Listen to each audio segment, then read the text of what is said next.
I'm returning to thematic analysis, but this time with an improved system. I'll be using these two diagrams to show how to write a story where the themes, character, and plot all work together. This was broken down in another video for my storytelling theory series. You don't need to see that one to understand this one. Let's analyze the themes from the Soul Society arc. Chapter 66 is Ichigo vs Kisuke. The theme is executed in a positive change arc. The thematic debate is have fear versus have no fear. Ichigo starts off having fear because he's afraid he'll be killed by Kisuke. His choice is running away, but it's not working. Zangetsu's speech is the change event. The new belief is, don't be afraid. His new choice is to fight back fearlessly. The externalization is Ichigo awakening his Shikai. The result is Ichigo passing Kisuke's test.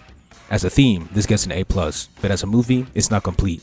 The problem doesn't stem from Ichigo's start belief, but that's because the theme was inserted after the plot was decided, which is because the overarching story arc, or movie, has a different theme, the Ichigo vs Byakuya one, so I can't criticize this one.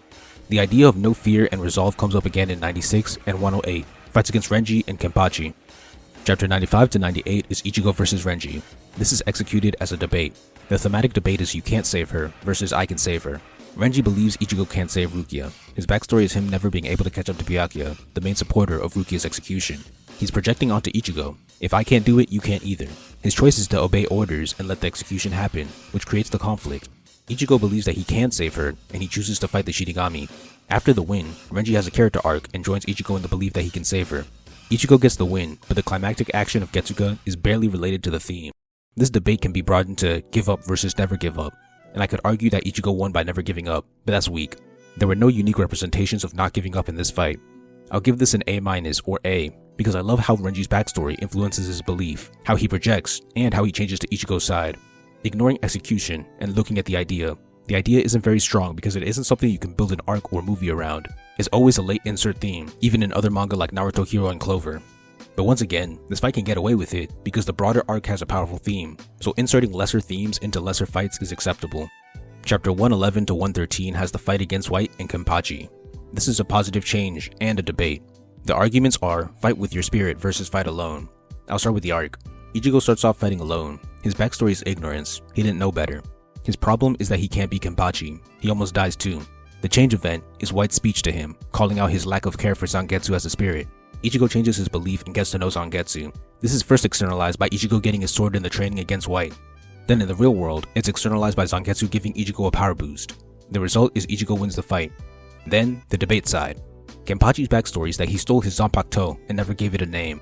Plus, he became captain level without a Shikai, so he believes that he doesn't need to talk to his sword. He alone is enough. He even calls Ichigo's mindset a way for losers, not warriors. His choice is fighting without a Shikai. A negative result from that choice is not being able to hear his sword screams, which diminishes his strength. Ichigo's belief is teamwork, so he wins. After the fight, Kenpachi also has an arc. He asks his Zanpakuto for its name after empathizing with being nameless. Easily an A+. It has both a positive arc and a debate centered on one theme, and it hits every step. You could make a movie on this alone. Cars and F1 already did. This theme can be brought into teamwork versus solo work, which I've also seen a few times in battle manga. A potential extra externalization is the Hollow Mask, a representation of White taking damage for Ichigo. 123 to 126 is Uryu vs Mayuri. The theme is in the form of a debate, honor versus no honor. Mayuri's backstory for no honor is just him being a mad scientist, which is vague. His choices reflect his belief. He has Nemu sacrifice herself so he can cut Uryu. He kills his own subordinates as bombs. He tortured several Quincy's and wanted to dissect Orihime. He's just evil. This doesn't create the conflict because this is an insert theme to a greater story. Uryu believes in honor because he's a Quincy. His choice is protecting Nemu, an enemy. The climax is Uryu getting a power boost from honor and winning. This climax is weak, but afterwards, Uryu survives because of Nemu, who he honorably protected, giving him the antidote to Mayuri's poisoning. So if I count that, it's solid. This is like an A- or an A. Chapter 139 has Renji vs Byakuya, which is an extension of Renji's character arc. He started at no one can save her. Then he went to I can't save her, but Ichigo can. Now, in this fight, he reaches I can save her too. Beautiful character development. In this fight, Byakuya tests how deeply he believes in his new perspective. Renji doesn't win the fight, but he makes a respectable attempt due to his never give up belief. I'll give this a B+ since it's just a continuation of his arc. There isn't an arc or debate here. Chapter 156 has Ukitake and Shunsui vs Yamamoto. It's a debate, personal justice versus world justice. The duo's backstory for their belief in personal justice is that that's what Yama taught them. Their choice was stopping the Sokyoku from killing Rukia. Yama's argument is that personal justice never takes precedence over the world's justice. His choice was allowing the execution attempt and fighting the duo for stopping it. Unfortunately, that's the end of the conversation, and the fight never concludes. It's an insert thematic debate, so I can skip the conflict. The backstories are weak, but both have beliefs and choices. There's no climactic solution or result, so I have to give it a C+ or a B-. The B- is because they at least have clear choices representing their beliefs. There are other attempts that I've seen that are all talk and no choices. This is not one of them. Last is Ichigo versus Byakuya.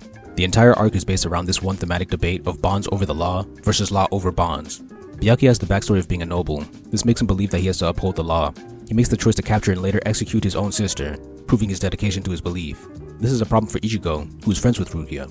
Ichigo's belief is the lesson. He makes the choice to go against Soul Society despite the risk of death. Ichigo and Byakuya have a final fight. This doesn't have a great climactic solution, but it does have the hero result. Overall, the arc is still great because of how it pushes the characters to show how dedicated they are to their beliefs. I give it an A.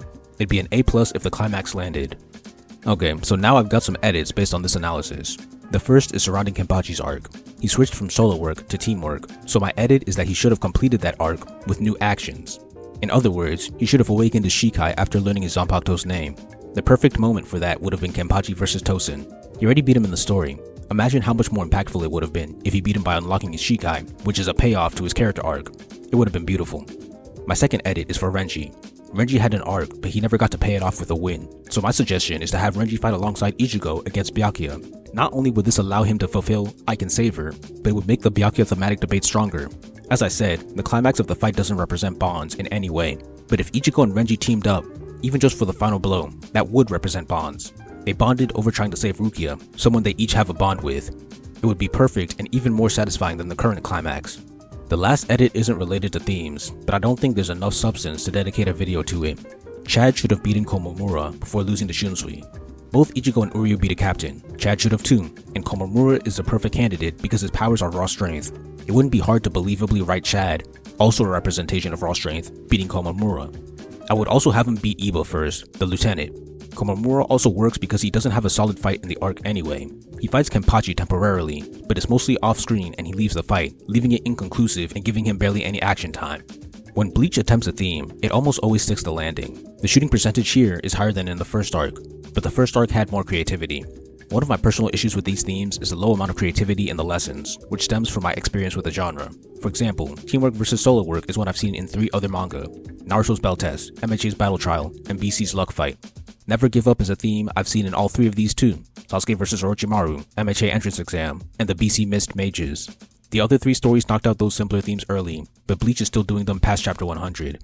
I would have liked to see the lessons get more unique as the story progressed. This isn't a writing flaw, it's just a personal thing. Another weak point that isn't the fault of the writing is how the themes get lost in translation. The lesson in a theme is supposed to have a real-world translation, even if it's tailored to the story.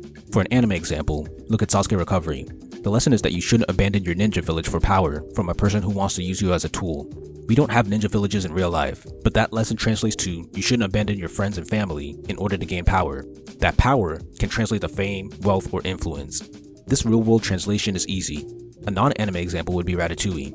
In the film, the lesson is that rats can cook too, but that's not what it's metaphorically saying.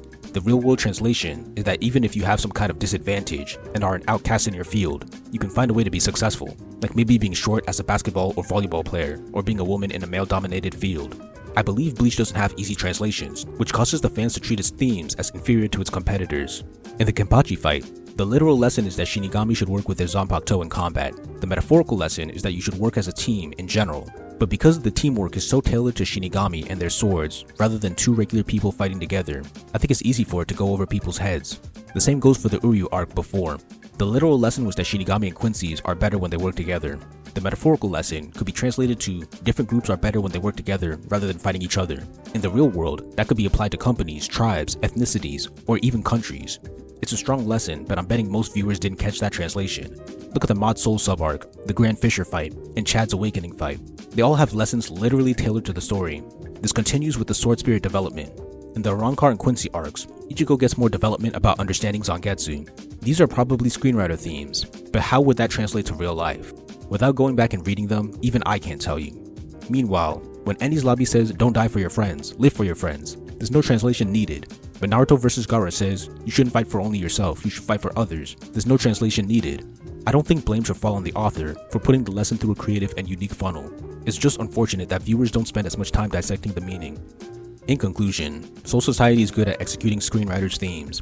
Kisuke A+, Renji A, Kenpachi A+, Mayuri A, Byakuya B+, Yamamoto B-, Last Byakuya A. There are fights that don't have thematic attempts, but like I've said in other videos, I don't expect every fight to have a theme. The bare minimum is that the last fight has a theme that aligns with the symbiotic theme of the entire arc.